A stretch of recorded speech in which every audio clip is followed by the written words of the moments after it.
নীলফামারীর হিন্দুরা মানে হাত দেবতা পেয়ে গেছে। হাত দেবতা কেন বললাম? এই যে দেখেন, মানে হিন্দুরা যে এই হিন্দু ধর্মটাকে, সনাতন ধর্মটাকে মানে কি বলে যে, আমি খারাপ আসলে মুখ দিয়ে আসে না, মানে নষ্ট করছে তো করছে, যুগের পর যুগ ধ্বংস তো করছে। নিজেরাই যে উপহাসের পাত্র হচ্ছে, যেটা বলে যে, সেটার প্রমাণটা দেখেন। এক দাদা মানে শিয়াল তাড়াতে না কি গেছে, ওখানে গিয়ে যে বট গাছে দেখে যে হাতের আঙ্গুল দেখা যাচ্ছে। এই তো হয়ে গেছে, মানে নতুন দেবতার সন্ধান পেয়ে গেছে। ওখানে আরো লোককথা মানুষ এসে জড়ো হচ্ছে। আরে ভাই, এত দেবতার মধ্যে এখানে আপনার কার্তিক আছে, গণেশ আছে, অমুক আছে, দুর্গা আছে, কত রকম তো দেবতা আছে, রাম আছে, লোক। কারো তো চেহারা আছে এখানে? কারো চেহারা কি দেখা যায় এখানে?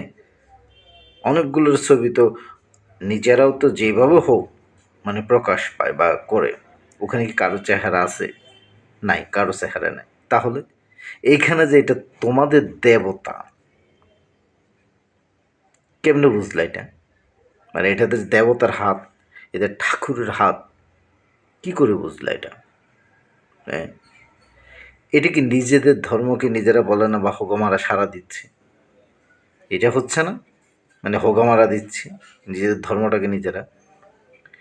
এই গণ্ড মূর্খগুলো ভাই, আমি কাউকে আঘাত করতে, গণ্ড মূর্খগুলো কবে যে বুঝবে, এগুলো যে কবে মানুষ হবে? শুধু কুসংস্কার নিয়ে আছে।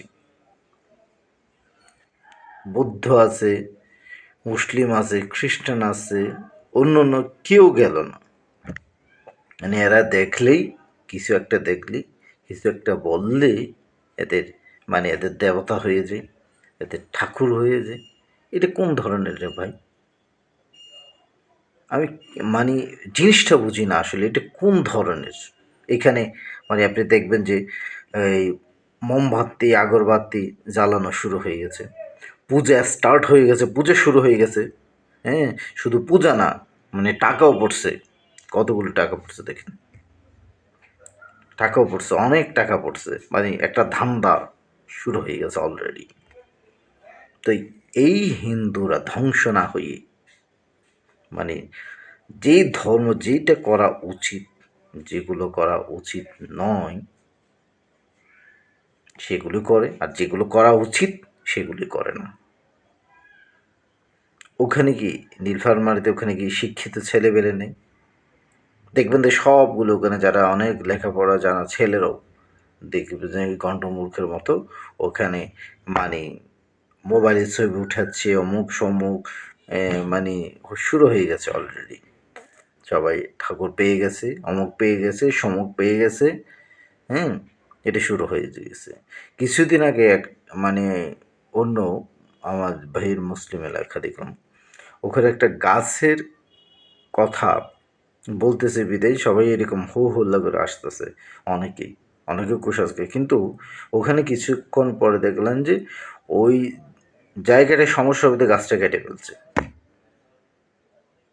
আর এই গাছটা যদি কোনো হিন্দু এলাকা হতো, তাহলে দেখবে তো ওখানে পূজার বসে গেছে। আসলে শব্দ হচ্ছে না, এটা বৈজ্ঞানিক একটা পয়েন্ট আছে, সেটা আর লম্বা ভিডিও হবে এটা বলতে গেলে। তো এই জিনিসটা দেখেন, এই জিনিসটাও এটা বলছে যে বিজ্ঞান যারা নাকি এই গবেষক আছে, অনেকে বলছে যে এটা একটা ছত্রাক, গাছের একটা, এটা প্রজাতি। এটা এটা অনেক সময় অনেকগুলো হয়ে থাকে, এরকম বিভিন্ন শিকড় পাল্টা এবং বিভিন্ন রকমের হয়ে থাকে। তো সেটারই একটা অংশ, এটা এক ধরনের, এটা এইভাবে হয়, এটা আগে থেকে জানে, কিন্তু এরা এটারই ঠাকুর বানিয়ে ছাড়ছে এটাকে, এটাই ঠাকুর। তো নিজের ধর্মকে যদি নিজেই মানে ধ্বংস করে নিজে উপহাসের পাত্র বানান, মানুষ তো বলতে সুবিধা হবে, তাই না? মানুষ তো বলবে তোরা গাছেরে ফাতারে মশমরে পুরো করে চলে। এসব ভণ্ডামি, কুসংস্কার যতদিন পর্যন্ত নিজেদের থেকে নিজেরাই যদি এটা ত্যাগ না করেন, এই কুসংস্কারগুলো ততদিন পর্যন্ত মানুষের উপহাসের পাত্র হতে হবে। মানুষ কি বলছে সেটা না, এটা হাজার হাজার সনাতনী ছেলেমেয়েরা এগুলোকে ভণ্ডামি ভণ্ডামি বলতেছে। হ্যাঁ, তারপরও তোমাদের শিক্ষা হচ্ছে না রে ভাই। কেন নিজের ধর্মটাকে এইভাবে মানে কি বলছে নিজেরা পচাচ্ছে, এভাবে একটা উপহাসের পাত্র হচ্ছে, নিজের ধর্মটাকে উপহাসের পাত্র বানাচ্ছ। মানে কবে শিক্ষা হবে তোমাদের? কবে তোমরা এই কুসংস্কার থেকে মুক্ত হবে?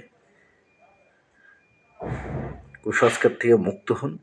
এই সম্পর্কে যারা নাকি এলাকায় আজকে এখন নতুন প্রজন্ম আছে, শিক্ষিত ছেলেমেয়েরা, এসব কুসংস্কার আপনারা বোঝান এদেরকে, এসব কুসংস্কার থেকে বেরিয়ে আসার জন্য। না হলে ধ্বংস তো হচ্ছেন, ধ্বংস আরও হবেন অচিরেই।